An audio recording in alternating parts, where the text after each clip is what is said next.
Perkenalkan, kami dari kelompok 1. Kami telah membuat video pembelajaran tentang masuknya agama Islam di Nusantara. Simak video berikut ini. Terdapat beberapa teori masuknya agama Islam ke Nusantara. Yang pertama adalah teori Gujarat yang menyebutkan agama Islam masuk ke Indonesia melalui para pedagang dari India yang berdagang di Nusantara pada abad ke-13. Saudagar dari Gujarat yang datang dari Malaka kemudian menjalin relasi dengan orang-orang di wilayah barat di Indonesia. Setelah itu terbentuklah sebuah kerajaan Islam yang bernama Kerajaan Samudra Pasai. Selain itu, teori ini juga diperkuat dengan penemuan makam Sultan Samudra Pasai Malik As-Saleh pada tahun 1297 yang bercorak Gujarat. Teori ini dikemukakan oleh S. Hurt Ronja dan C. Pitch Nepal.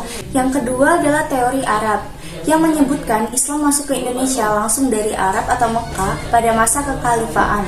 Teori ini didukung oleh J.C. Van Leeuwen hingga Buya Hamka. Ketiga adalah teori Persia. Teori ini menyatakan asal mula Islam masuk ke Indonesia dari negara Persia yang sekarang bernama negara Iran, didukung oleh Husain Jatjaningrat dan Umar Amir Hussein. Tiongkok, ajaran Islam berkembang di Tiongkok pada masa dinasti Tang, dibawahi oleh panglima Muslim dari kekhalifahan di Madinah semasa era Khalid Utsman bin Affan, yakni Sa'd bin Abi Waqqas. Kelima, teori India. Teori India ditemukan oleh Thomas W. Arnold dan Orison. Menurut teori ini, Islam datang ke Indonesia melalui Coromandel dan Malabar, India. Selanjutnya adalah penyebaran agama Islam di Nusantara. Yang pertama adalah saluran perdagangan. Saluran masuknya Islam ke Indonesia yang paling efektif adalah melalui perdagangan. Penyebaran Islam melalui perdagangan dianggap paling efektif. Alasannya adalah kegiatan ini melibatkan semua golongan masyarakat. Saluran perdagangan didukung oleh kesibukan lalu lintas perdagangan selama abad ke-7 hingga abad ke-16 yang melewati Indonesia.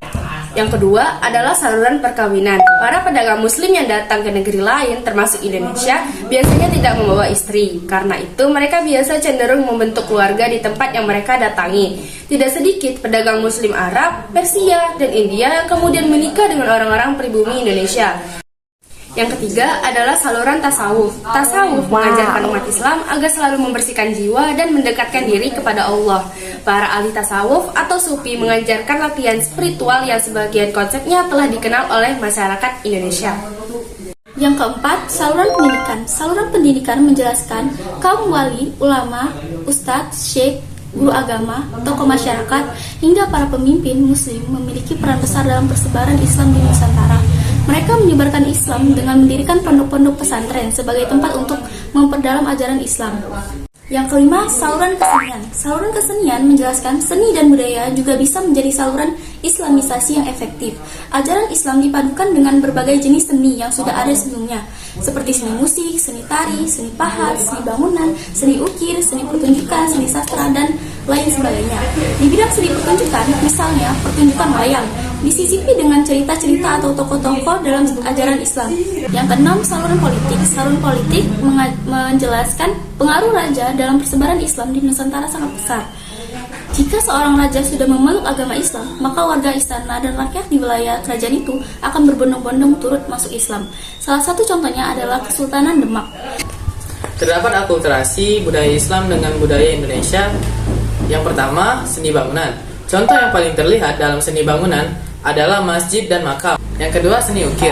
Seni hias yang berupa seni ukir atau seni pahat. Seni hias yang menunjukkan akulturasi budaya adalah huruf Arab yang disebut kaligrafi. Yang ketiga, aksara dan seni sastra.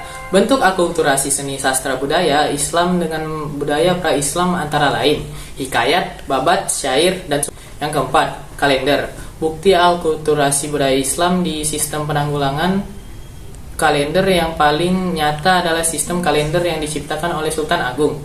Ia melakukan perubahan-perubahan nama bulan pada tahun Saka. Bulan Muharram diganti dengan Sura dan Ramadan diganti dengan Pasa.